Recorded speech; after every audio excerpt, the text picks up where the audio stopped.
गोटे सहरर rail station रे जड़े भिकारी रोहुथिले। से प्लाटफर्म और ट्रेन रे भिक मागी निजर पेट पोषुथिले और निजर गुजराण मेंटाउथिले। गोटे दिन भिक्षा मागिबा समय रे जड़े सूट बूट पिंधा व्यक्ति हाथ रे गोटे बैग धरी आसुथिबार देखिले। व्यक्ति को देखिले लागुथिला से अत्यंत धनी होइथिबे। से मने मने चिंता कले ए व्यक्ति अत्यंत धनी अटंती, तांकु भिक्षा मागिले से मोते निश्चय अधिक टंका देबे। एहीपरि मने मने भाबी से अत्यंत खुशी होई तांको निकट को जाई भिक्षा मागिले। धनी व्यक्ति भिकारी को किछि समय देखिले एवं कहिले, तुमे सबुबेले अन्य मानकु मागुछ, केबे काहाकु किछि देइछ? भिकारी कहिले, सार मु तो भिकारी सबुबेले लोकमानंकु मागुछि, मु पुणी काहाकु कोन देबी? मो पाखरे देबाकु तो किछि नाही। धनी व्यक्ति कहिले, जदि किछि काहाकु देई परिबो नाही तेबे तुमको मागिबार अधिकार नाही।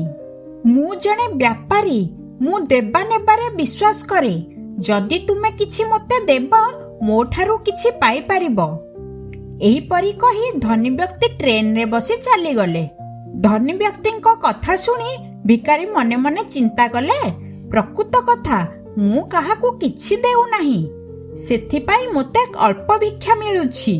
मु तो भिकारी, मु बा काहाकु कोन देबी? पुनः चिंता कले, केते दिन पर्यंत मु खाली मागुथिबी। एही परी किछि समय चिंता करिबा परे से मने मने स्थिर कले, जेउ व्यक्ति मते भिक्षा देबे बदଳରେ मु तांको निश्चित किछि देबी।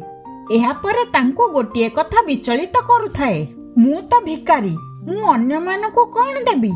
एही कथा को भाबी भाबी 5 दिन बीती जाई थाए, किंतु तांको तांको प्रश्नर उत्तर मिलु न थाए।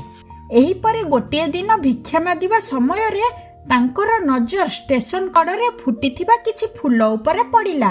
एहा परे तांको मनरे विचार आसिला, ए फूल तोली आनी मोते जिए भिक्षा देब मु तांको देबी।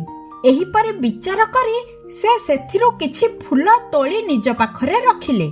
एबे जिए तांको भिक्षा देले बदଳରେ तांको किछि फूल देई देले।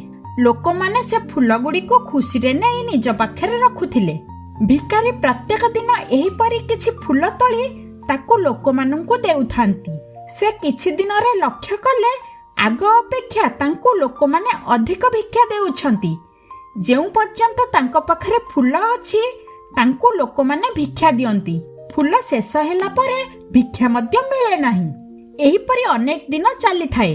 गोटिए दिन भिकारी भिक्षा मागुथुबा समय रे हठात तांकर नजर से धनी व्यक्तिंक उपरे पड़िला।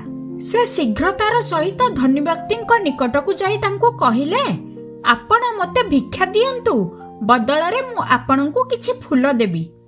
आजी मो पाखरे देबाकू ए फूल अछि, मु केवल भिक्षा मागु नाही। एहा देखि धनी व्यक्ति मने मने खुशी हेले एवं भाबिले, मो कथार प्रभाव ए व्यक्तिंक उपरे पड़िछि। एहा परे से किछि टंका बाहर करी से भिकारींकु देले एवं फूल तांको ठारू नेई कहिले, बाह बहुत भल कथा, एबे तुमे मो परि जणे व्यापारी होई गल।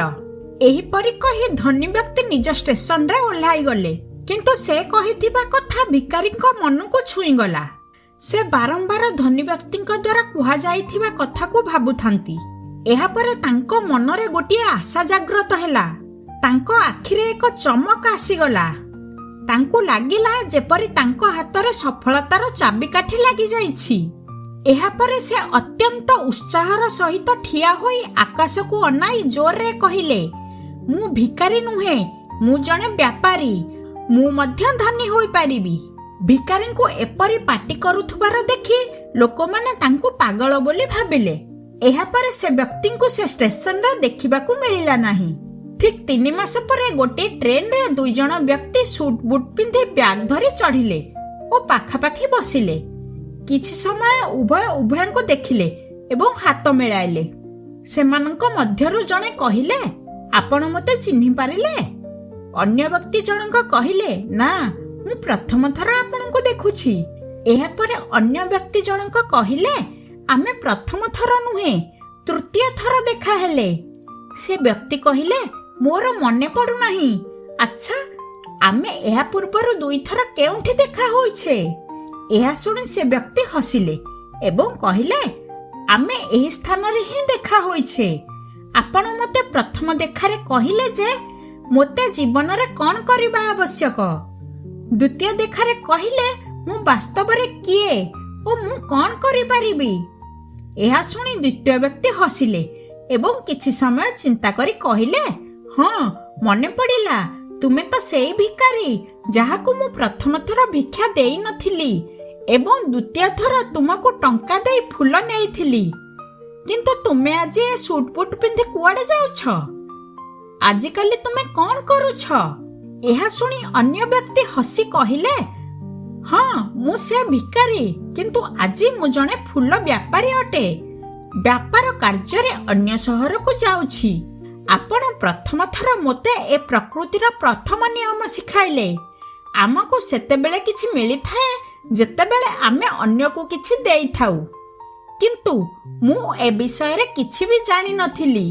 ନିଜକୁ କେବଳ ଗୋଟିଏ ଭିକାରୀ ଭାବୁଥିଲି। ଯେତେବେଳେ ଦ୍ୱିତୀୟ ଥର ଆପଣଙ୍କ ସହିତ ଦେଖା ହେଲା, ଆପଣ ମୋତେ ଶିଖାଇଲେ ଯେ ମୁଁ ସେତେବେଳେ ଜଣେ ସାଧାରଣ ଭିକାରୀ ନୁହେଁ, ବ୍ୟାପାରୀ ଅଟେ। ବାସ୍ତବରେ ମୁଁ ସେତେବେଳେ ଭିକାରୀ ନୁହେଁ, ବ୍ୟାପାରୀ ହୋଇସାରିଥିଲି। ମୁଁ ବୁଝି ସାରିଥିଲି ମୋତେ ଏତେ ଭିକ୍ଷା କାହିଁକି ମିଳୁଛି। ପ୍ରକୃତରେ ଲୋକମାନେ ମୋତେ ଭିକ୍ଷା ନୁହେଁ, ସେ ଫୁଲର ମୂଲ୍ୟ ଦେଉଥିଲେ ଯାହା ମୁଁ ତାଙ୍କୁ ଦେଉଥିଲି। ତାଙ୍କୁ ଏତେ କମ୍ ମୂଲ୍ୟରେ କେଉଁଠାରେ ମଧ୍ୟ ଫୁଲ ମିଳିବ ନାହିଁ। ମୁଁ ସେ ସମୟରେ ଲୋକମାନଙ୍କ ନଜରରେ ଜଣେ ଛୋଟ ବ୍ୟାପାରୀ ଥିଲି, କିନ୍ତୁ ନିଜେ ନିଜ ନଜରରେ ଜଣେ ଭିକାରୀ ଥିଲି। ଆପଣ ମୋତେ ଶିକ୍ଷା ଦେଲେ ମୁଁ ଭିକାରୀ ନୁହେଁ, ବ୍ୟାପାରୀ ଅଟେ। ଫୁଲ ବାଣ୍ଟେ ମୁଁ ଯେଉଁ ଟଙ୍କା ଏକତ୍ରିତ କରିଥିଲି ସେଥିରେ ମୁଁ ଫୁଲ କିଣି ବ୍ୟାପାର ଆରମ୍ଭ କଲି। ଏଠାରେ ଲୋକମାନେ ଫୁଲ ବହୁତ ପସନ୍ଦ କରନ୍ତି ଏବଂ ମୁଁ ସେ ଫୁଲ ବ୍ୟାପାର କରି ଆଜି ଜଣେ ବ୍ୟାପାରୀ ହୋଇଗଲି। ଏହାପରେ ଉଭୟ ହସିଲେ ଏବଂ ଷ୍ଟେସନରେ ଓହ୍ଲାଇ ନିଜ ନିଜ କାର୍ଯ୍ୟରେ ଚାଲିଗଲେ। ଏହି କାହାଣୀରୁ ଆମକୁ କିଛି ଶିକ୍ଷା ମିଳିଲା। ଧନୀ ବ୍ୟକ୍ତି ଜଣକ ଦେବା ଏବଂ ନେବା ନିୟମ ବିଷୟରେ ଜାଣିଥିଲେ। ପ୍ରତ୍ୟେକ ବ୍ୟାପାରୀ ଜୀବନରେ ଏହି ନିୟମକୁ ପାଳନ କରି ସଫଳତା ହାସଲ କରିଛନ୍ତି। ଧନୀ ବ୍ୟକ୍ତି ଏ ନିୟମ ବିଷୟରେ ଭିକାରୀକୁ କହିଲେ। ଏ ନିୟମ ପାଳନ କରି ଭିକାରୀ ନିଜ ଜୀବନରେ ଏକ ବଡ଼ ପରିବର୍ତ୍ତନ ଆଣିଲେ। ସେ ନିଜର ଚିନ୍ତାଧାରାକୁ ପରିବର୍ତ୍ତନ କଲେ ଏବଂ ନିଜର ଜୀବନ ବଦଳାଇ ଦେଲେ। ଏହି କାହାଣୀ ଆମକୁ ଏ ଶିକ୍ଷା ଦିଏ କି ଯଦି ଆମେ ନିଜ ଚିନ୍ତାଧାରା ବଦଳାଇବା, ଜୀବନରେ ଅନେକ କିଛି କରିପାରିବା। ଯଦି ଆମେ ନିଜକୁ ଛୋଟ ଭାବିବା, ଆମେ ଛୋଟ ହିଁ ରହିଯିବା। ତେଣୁ ଆମକୁ ନିଜ ବିଷୟରେ ବଡ଼ ଚିନ୍ତାଧାରା ରଖିବା ଉଚିତ। ଏଠାରୁ ଶିକ୍ଷା ମିଳିଲା, ସଫଳତା ଆମ ଚିନ୍ତାଧାରା ଉପରେ ନିର୍ଭର କରେ। ଆଜି ହିଁ ନିଜର ଚିନ୍ତାଧାରା ପରିବର୍ତ୍ତନ କରନ୍ତୁ।